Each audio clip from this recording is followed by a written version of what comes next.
আমাকে কবরে দাফন করবে না, এজন্য ভয় লেগে যাবে। এজন্য আল্লাহর নবী বলছেন, আমি আল্লাহকে বলি না, আল্লাহ তুমি আমার উম্মতকে কবরের আযাব শুনিয়ে দাও। শুধুমাত্র মানুষেরা ভয়ে কবর দেওয়া ছেড়ে দিবে তাই। এরপর নবীজি বললেন, উম্মত তোমরা আল্লাহর কাছে দোয়া করো, আল্লাহ যেন তোমাদের জাহান্নামের আযাব থেকে মুক্তি করে দেয়। আল্লাহর নবী সাহাবীরা দোয়া করতে লাগলেন, আল্লাহ আপনি আমাদের কবরের আযাব থেকে মুক্তি করুন, জাহান্নামের আযাব থেকে মুক্তি করুন, দুনিয়ার ফিতনা থেকে মুক্তি করুন, দাজ্জালের ফিতনা থেকে মুক্তি করুন। আল্লাহর নবী আর ভীতিসন্ত্রস্ত হয়ে কন্দনরত হয়ে বললেন, উম্মত কবরে 26 চোর ঘর, কবরে মানুষকে 26 চোর কামড়াবে, কবরে কঠিন বিপদে ফেলা হবে, কঠিন আযাব দেওয়া হবে। ওতে তোমরা বেশি বেশি কবরের আযাব থেকে মুক্তি চাও, কবর তোমার কঠিন শাস্তি দিবে।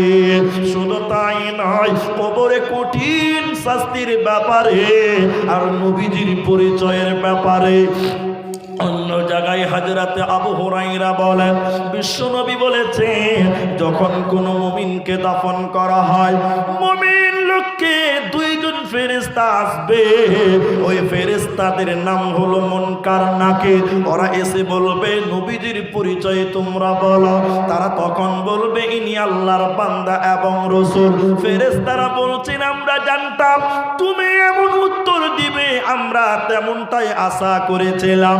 এবার আল্লাহ ওই মুমিনের কবরটাকে প্রশস্ত করে দিবেন কতটা?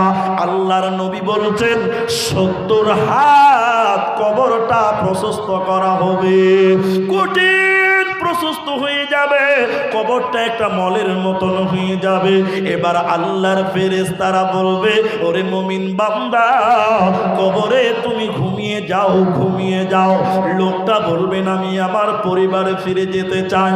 আল্লাহর ফেরেশতারা কবরে বলবেন, বাসুর ঘরের মতন তোমরা ঘুমিয়ে যাও, এখানে তোমাদের কেউ ডিস্টার্ব করবে না।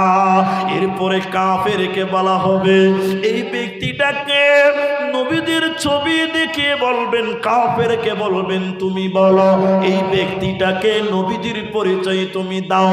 কাফের বলবে, আমি জানি না, লোকেরা যেমন ধারণা করতো আমি তেমন ধারণা করতাম। আল্লাহর ফেরেশতারা বলবেন, আমরা জানতাম তুমি এমন উত্তর দিবে। এবার আল্লাহ তাবারক ওয়া তাআলা ওই মাটিকে হুকুম করবে, কবরের মাটিকে বলবে, কবর তুমি বদলা নিয়ে নাও, তুমি শাস্তি দাও। কবরের ডান দিকে মাটি, বাঁ দিকে মাটি, কবরের নিচে মাটি, উপরে মাটি। এবার কবর দুই দিক থেকে মাইয়াতকে পিষিয়ে দিবে, দুই দিক থেকে মাটি চাপতে চাপতে চাপতে চাপতে এই মাইয়াতকে পিষিয়ে দিবে। নবীজি বললেন, তার ডান দিকের হাড্ডিগুলো বাঁ দিকে ঢুকে যাবে, আর বাঁ দিকের হাড্ডিগুলো ডান দিকে ঢুকে যাবে। কবর কঠিন শাস্তি দিবে মুসলমান, অতএব হুঁশিয়ার হয়ে যাও। রসুলের পরিচয় না দিতে পারলে কবরে বাঁচার উপায় রবে না, রবে না, রবে না।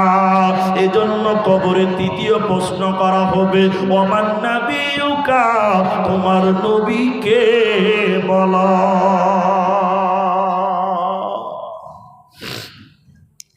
একটা উদাহরণ দিচ্ছি, তাহলে আর একটু সহজ হবে বুঝতে। উদাহরণটা কি? রসুলের প্রশ্নটা কবরে একাধিকবার আসছে। এবার কে বলবে যে আমার নবী মুহাম্মাদুর রাসূলুল্লাহ সাল্লাল্লাহু আলাইহি ওয়াসাল্লাম? এই কথাটা খালি বুঝেন। এই ভোপলা করম, এই রসা খাওয়া ভোপলা, এইখানকার একটা ছেলে আমাদের আসাম গেছে রাজমিস্ত্রি কাজ করতে, বুঝলেন? এটা উদাহরণ দিচ্ছি। তা রাজমিস্ত্রি কাজ করতে যে লেবার খাচ্ছে, লেবার 400 টাকা লেবার বেতন। ও রাতের বেলায় সারাদিন পরিশ্রম করে রাতে ঘুমাচ্ছে। আপনারা আমার দিকে দেখছেন কিনা, আমার কথা বুঝতে পারছেন কিনা একটু হ্যাঁ না বলুন। এবার ও রাতে ঘুমিয়েছে, লেবার বুঝতে পারলেন সারাদিন ইট পাথর ধুয়েছে, ক্লান্ত শরীরে নিন চলে গেছে। আর নিন ঘুমিয়ে যে ভাই স্বপ্ন দেখছে। স্বপ্ন কি দেখছে জানেন? ওরে সুবহানাল্লাহ, বিশাল কোটিপতি পয়সাওয়ালা, আর ছুঁয়ে আছে ছিঁড়া খেতাতে, বুঝলেন?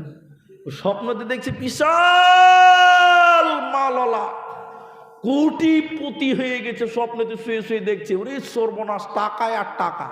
বড় বড় ফ্যাক্টরির মালিক। ওর কর্মচারী বলছে, স্যার আসামে করে থেকে লাভ আছে, কলকাতাতে বড় ফ্যাক্টরি করে না আরো বড় লোক হবে, চক কলকাতাতে করবো। ও স্বপ্নে দেখছে যে 4-5 বস্তা টাকা নিয়ে 5টা BMW নিয়ে চললো একদম কলকাতার দিকে, আসাম থেকে। ফালাকাটা, কুচবিহার, জলপাইগুড়ি, ইসলামপুর, কিষানগঞ্জ যখন পেরিয়ে গেছে, ড্রাইভারকে বলছে আরো দূরে চ। স্বপ্নে দেখছে সব, আরো দূরে চ, কলকাতাতে ফ্যাক্টরি করো তো আরো বড় লোক হবো। এই করে করে রায়গঞ্জ পার হলো, ইটাহার পার হলো, মালদা পার হলো, কালিয়াচক পার হলো। যখন ফারাক্কা ব্রিজের উপরে চলেছে, ড্রাইভারকে বলছে আরো তাড়াতাড়ি চোখ, কলকাতাতে ফ্যাক্টরি করবো। স্বপ্নে দেখছে যে সামনে একটা 18 চাকা ডাম্পার এসে এরকম ব্যারাম করে মেরে দিচ্ছে ধাক্কা। ও ঘুমের যুগে যুগে ঘুম ভেঙে দেখছে যা সালা ছিঁড়া কাতাতে শুয়ে আছে, এখনই কোটিপতি হয়ে গেছে। তখন উঠেছে, যাক বাবা বাঁচা গেল, যাক ডাম্পারের তল থেকে তো বেঁচেছি। হ্যাঁ, আচ্ছা আপনাদেরকে যেটা বলছি, এই স্বপ্ন যদি ওকে 500 বছর পর বলা হয়, এই স্বপ্নটা যদি ওকে 500 বছর পর রিপিট করতে বলা হয়, এই আসামের স্বপ্ন কি দেখেছিলি তুই একবার বলতো। আচ্ছা আপনারা একটু বলুন, একটু মুখ করে বলুন, ও সম্পূর্ণ স্বপ্নটা হুবহুব বলতে পারবে? পারবে না, ভুলে যাবে, অনেকটাই ভুলে যাবে। কিন্তু সব ভুলে গেলেও একটা কিন্তু ভুলবে না, বলুন তো কোনটা? যাক বাবা বাঁচা গেল, এই ডাম্পারের তল থেকে বেঁচেছি, এইটাও কোনোদিন ভুলবে না। ভুলবে মানে ওইটাকে নিয়ে বেশি পেরেশান। নবীজি দার্শনিক বলছে কি, শোনো, দুনিয়াতে যত নবীকে ভালোবাসবে, রসুলের আদর্শ মোতাবিক চলবে, কোন কাজটা করলে নবী খুশি হবে, কোনটা করলে নবী রাজি হবে, রসুলের সঙ্গে যারা প্রেম করবে, রসুলকে যারা বেশি ভালোবাসবে, রসুলকে নিয়ে যারা বেশি ব্যস্ত হবে, কবরে সব ভুলে গেলেও তার নবীকে ভুলবে না। ওর জবানে বেরিয়ে যাবে আমার নবী, নবী মুহাম্মদুর রাসূলুল্লাহ সাল্লাল্লাহু আলাইহি ওয়াসাল্লাম। বাংলাদেশে একটা জেলা আছে, আর ওই জেলাতে একটা জেলখানা আছে, পাগলাগারদ। বাংলাদেশের মধ্যে সবচেয়ে বড় পাগলাগারদ কোন জেলায় কে বলতে পারবেন? পাবনা। বাস, পাবনাতে। জি, পাবনাতে, পাবনা একটা জেলা, সদর জেলা। তো পাবনাতে একটা পাগলাগারদ আছে, টোটাল বাংলাদেশের মধ্যে বড় পাগলাগারদ। তো ঈদের সময় এক ব্লগার, যারা ইউটিউব করে আর কি, এক ব্লগার গেছে যে পাগলাদের অবস্থান দেখে আসি, কিছু দান টান করবো। এবার যে দেখছে, এবার পাগলাদের কারণ উচিত বুঝেন আপনারা? পাগলা মানে বুঝেন তো, এক খাপা ল্যাংটা হয়ে দাঁড়িয়েছে, বুঝলেন? মাঝখানে কথাটা বলছি, এক খাপা ল্যাংটা হয়ে দাঁড়িয়েছে, তো আরেক খাপা এসে বলছে, হস খাপা, ল্যাংটা হয়ে দাঁড়িয়ে থাকতে হয় লোকের সামনে। তখন উ নিজে ল্যাংটা হয়ে ওরটা ওকে পড়িয়ে দিয়েছে, এর নাম পাগল।